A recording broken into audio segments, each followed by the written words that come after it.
penguatan strategi merdeka belajar dalam pembelajaran virtual gitu, dan implementasi metodologi penelitian kuantitatif eksperimental. Adik-adik mahasiswa, penelitian eksperimental itu, penelitian eksperimen itu pada mulanya gitu. Jadi apa namanya, eh, awal mulanya itu muncul di program-program keilmuan sains dan teknologi itu, dan pendekatannya kuantitatif, dan dia berbasis pada filsafat positivisme. Jadi reality yang dianalisis itu. Nah, pendekatan eksperimen berbasis pada kuantitatif ini karena kemajuan-kemajuan yang ditemukan itu untuk pemecahan masalah kehidupan manusia itu secara nyata yang menjadi teknologi, dia itu menjadi satu bom gitu. Jadi satu bom dalam keilmuan, pengembangan berbagai program keilmuan. Terus karena keberhasilannya itu ditransformasi terus oleh beberapa program studi keilmuan yang kita sebut sebenarnya adalah pohon keilmuan. Paling dulu adalah psikologi. Setelah itu pendidikan. Sehingga kita harus sadari dengan sangat bahwa metodologi kuantitatif yang muncul secara kental di program-program sains murni dan teknologi itu tidak bisa kita terapkan seutuhnya di program-program psikologi maupun di pendidikan. Karena ini kita tergolong di dalam humaniora dan sosial. Walaupun rumpun keilmuan di Indonesia berbeda. Gitu. Sehingga diperlukan satu asumsi-asumsi yang harus menopang. Sehingga hasil-hasil yang didapatkan itu eh, errornya tidak terlalu tinggi. Itu. Bagi peneliti-peneliti kuantitatif di ilmu murni, tidak ada yang tidak bisa diukur, kecuali experience. Jadi tidak ada yang tidak bisa diukur. Kecepatan suara saja bisa diukur. Jadi kecepatan sinar bisa diukur. Sehingga kita saksikan penelitian-penelitian kuantitatif dari ilmu murni sampai bisa ke bulan. Karena semua perputaran bumi saja diukur. Itu. Nah, pengukuran-pengukuran seperti itu dengan berbagai asumsi, kita topang dengan berbagai asumsi, kita gunakan di ilmu pendidikan. Saya ususkan ilmu pendidikan sekarang. Sehingga tidak aneh di Prof, ilmu ini masih pendidikan, slide 1, Prof, nggih? ya, Masih di slide pertama nih, nggih? nggih, masih slide pertama nih. Oh, nggih, nggih, nggih. Di ilmu pendidikan tidak aneh untuk kita mengukur sikap, gitu. Tidak aneh kita mengukur nilai, karakter dan lain sebagainya. Bagi orang kuantitatif, kalau sama-sama kaku, Anda bisa bertengkar gitu. Masa karakter bisa diukur gitu. Nah, contoh, sering saya gini kan, prestasi belajar. Prestasi belajar itu apa? Kan respon psikologis toh. Kenapa respon psikologis itu bisa diukur oleh guru? Nah, itu harus ditopang dengan asumsi. Oh, jawabannya tidak bisa. Oh, itu kan sudah biasa, tidak bisa begitu. Nah, memang kalau kita bandingkan dengan penelitian kualitatif, dia itu filsafatnya adalah post positivisme. Jadi pemaknaan. Kalau kuantitatif reality, jadi positivisme. Nah, itu dasarnya sehingga penelitian-penelitian di ilmu-ilmu sosial, khususnya di psikologi dan di pendidikan, eh, berbagai gejala sosial itu bisa diukur. Dan kita ukur. Nah, nanti belakangan ini berkembang memang tetap pengukuran, tetapi dia berkembang dengan model-model. Yang saya ceritakan tadi itu pengukuran dengan model kuantitatif, pendekatan deskriptif.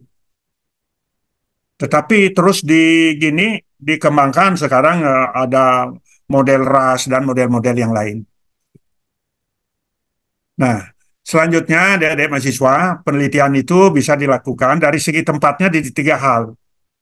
Bisa Anda lakukan di perpustakaan, library research, bisa di laboratorium, laboratori riset, dan bisa di lapangan, field research.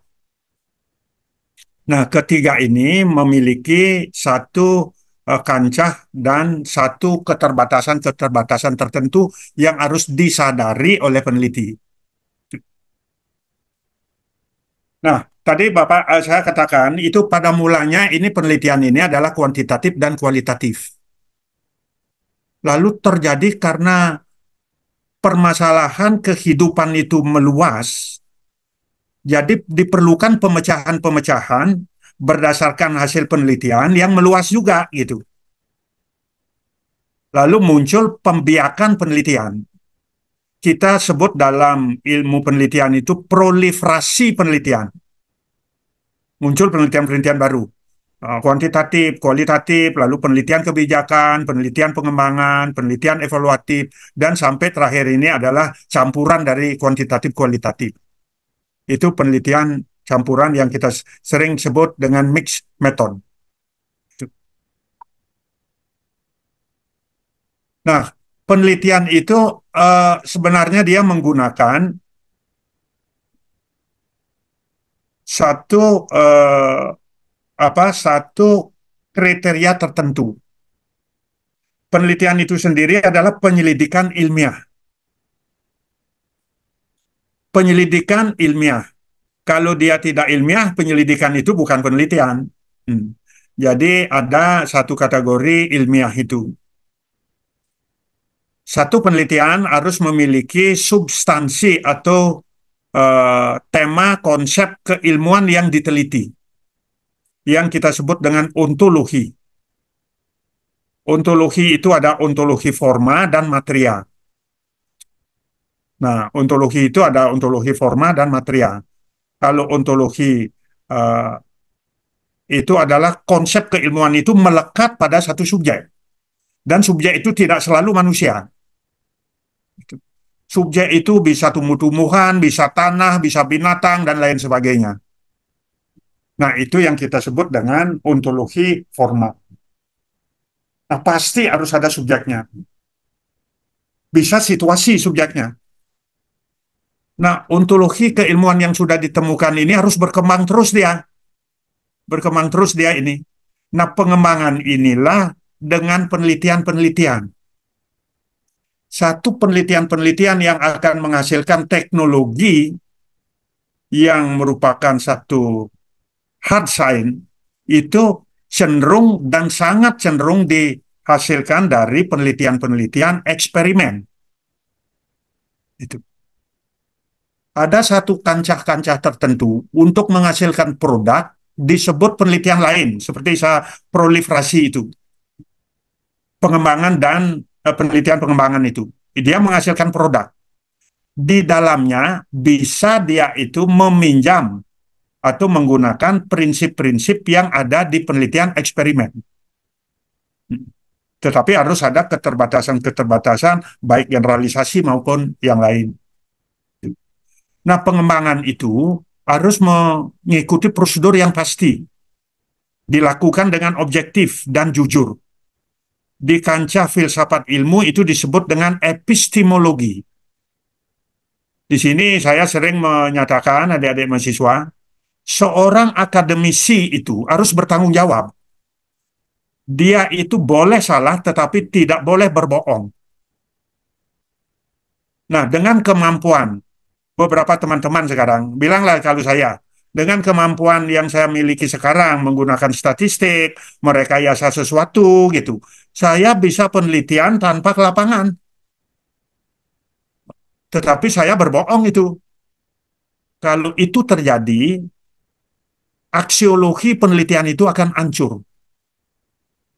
Maka dari itu akademisi itu, dia itu boleh salah karena kemampuan dia memahami sesuatu teori dan lain sebagainya, tapi dia tidak boleh berbohong. Nah, untuk apa? Untuk produk yang dia hasilkan bisa mendatangkan kemaslahatan bagi manusia. Itu yang kita sebut dengan dimensi aksiologi. Nah, sehingga ontologi, epistemologi, dan aksiologi itu adalah satu rentetan. Itu. Epistemologi setiap keilmuan itu akan berbeda. Tetapi yang sama itu adalah prosedur yang dilakukan harus pasti. Dilakukan dengan objektif dan jujur. Atas rahmat Tuhan Yang Maha Esa, yang berkuasa di dunia ini adalah Tuhan, pencipta segalanya. Tetapi dengan rahmat beliau, para ilmuwan menemukan satu gugus teori tema yang disebut dengan blueprint. Dan itu adalah ilmu. Dalam pengembangan untuk pemecahan masalah manusia, yang berkuasa itu adalah ilmu. Berdasarkan ontologi epistemologi itu, dari pengembangannya didapatkan teknologi. Teknologi ini adalah anak ilmu. Dan teknologi inilah aksiologi dari ilmu. Nah, ilmu itu akan berkembang dan memunculkan teknologi sebagai anaknya. Dan teknologi ini adalah untuk memberi kontribusi terhadap pemecahan permasalahan kemanusiaan. Atau pemecahan permasalahan yang dihadapi oleh manusia. Nah, dengan diterapkannya teknologi ini akan memberi feedback lagi pada ilmu. Dan itu berkembang terus. Nah, maka dari itu, siapa yang menguasai ilmu, dia akan menguasai dunia. Contohnya, seperti satu ini saja, yang saya pegang ini adalah Samsung. Samsung ini adalah hasil dari ilmu, yang merupakan teknologi. Samsung ini diciptakan menjadi teknologi oleh satu bangsa yang kita sebut dengan Korea Selatan. Kalau penduduk Indonesia 265 juta, 50% saja membawa Samsung. Dan harganya yang middle itu antara 5 sampai 12 juta. Sekian triliun kita menyumbang kepada teknologi yang dia ciptakan untuk kesejahteraan masyarakatnya. Maka sangat diperlukan penelitian itu. Sekarang dengan sangat eksponensialnya kemajuan Cina, itu dia bisa menghidupkan sekian miliar penduduknya dengan kesejahteraan yang sangat meningkat. Itu adalah karena pengembangan ilmu menjadi teknologi. Kereta cepat Jakarta-Bandung itu yang diini oleh Cina, berapa kita menyumbang pada dia. Jadi buah pikiran yang menjadi teknologi itu. Nah, maka dari itu, Daud Yusuf pernah mengatakan, Menteri kita zaman Pak Harto, satu bangsa yang menguasai 10% saja keilmuan yang ada, dia itu akan menguasai 90% dari sumber daya yang ada di dunia. Nah, untuk itu, maka itu adik-adik mahasiswa harus bisa meng-create diri dari sekarang, bagaimana saya harus bisa memfokuskan diri saya untuk belajar dengan berbasis pada critical thinking. Karena keilmuan itu berkembangnya maksimal 5 tahun. Setelah 5 tahun dia itu akan menjadi out of date. Tetapi kalau proses berpikir itu yang dikuasai oleh akademisi, jadi calon-calon akademisi kita, dia itu akan bisa berkembang bagaimanapun perubahannya. Itu. Nah, pemunculan ilmu itu secara bertahap begini. Beribu-ribu abad sebelumnya, Tuhan Yang Maha Esa menciptakan jagat raya ini, dan semuanya sudah tersedia. Maka dari itu di buku saya katakan, ilmu itu adalah di belakang kenyataan. Kenyataan itu sudah diciptakan oleh beliau. Tetapi manusia mampukah menemukan? Di tahun 70-an saya semester 1, tahun 70 saya semester 1 di Singaraja. Untuk telepon itu masih menggunakan kabel. Kalau ada hujan deras, lalu di Pancasari itu putus kabelnya, kita sudah terisolir. Tetapi dengan kemampuan manusia secara bertahap terus, sekarang wireless. Jadi kabel putus. Tidak pakai kabel kita. Jadi kita bisa berhubungan. Kotak. Jadi pengalaman yang didapatkan oleh manusia itu berinteraksi dengan wilayah empirik. Dia itu akan teruji, walaupun cukup lambat. Setelah itu dia akan mendapatkan pengetahuan. Pengetahuan ini teruji terus, akan dia menemukan konsep dari sesuatu, terus teruji teori, dan akhirnya paradigm atau blueprint teori itu. Nah, seperti di awal saya katakan, teori-teori itu yang pada awalnya dimunculkan oleh penelitian-penelitian eksperimen.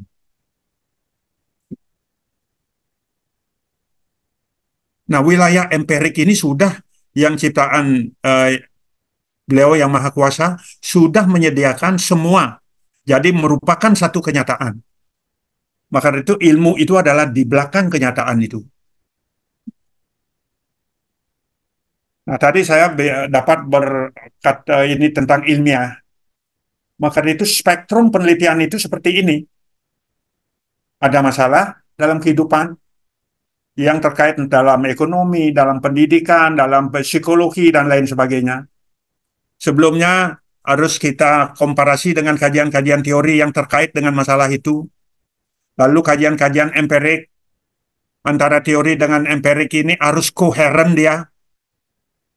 Lalu antara masalah dengan dugaan yang akan digunakan untuk memecahkan masalah itu, berbasis pada teori dan empirik ini, kita sebut dengan hipotesis.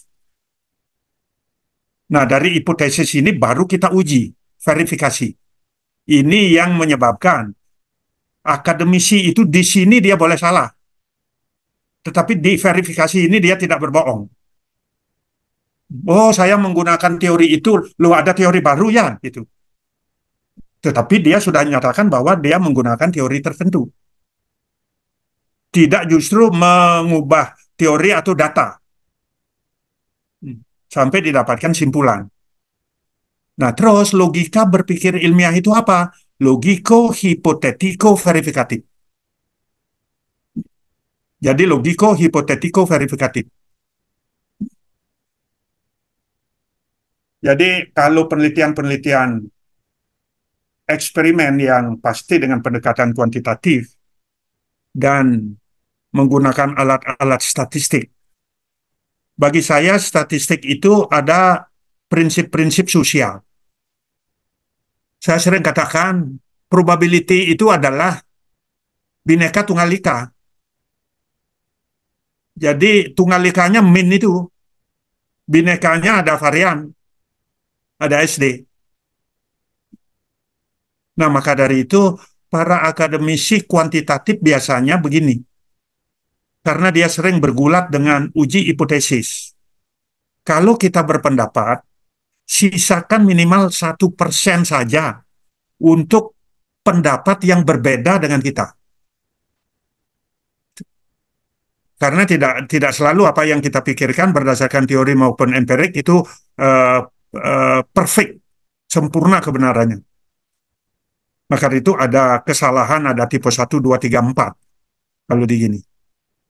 Nah, maka itu kita berhipotesis dari logika yang kita pakai dasar, lalu itu yang kita uji. Dia didukung tidak oleh data secara empirik. Gitu. Nah, selanjutnya kita sekarang ke penelitian kuantitatif sebagai pematik adik-adik. Penelitian kuantitatif itu bisa dia expose fakta, bisa eksperimen dengan berbagai proliferasi yang tadi. Gitu.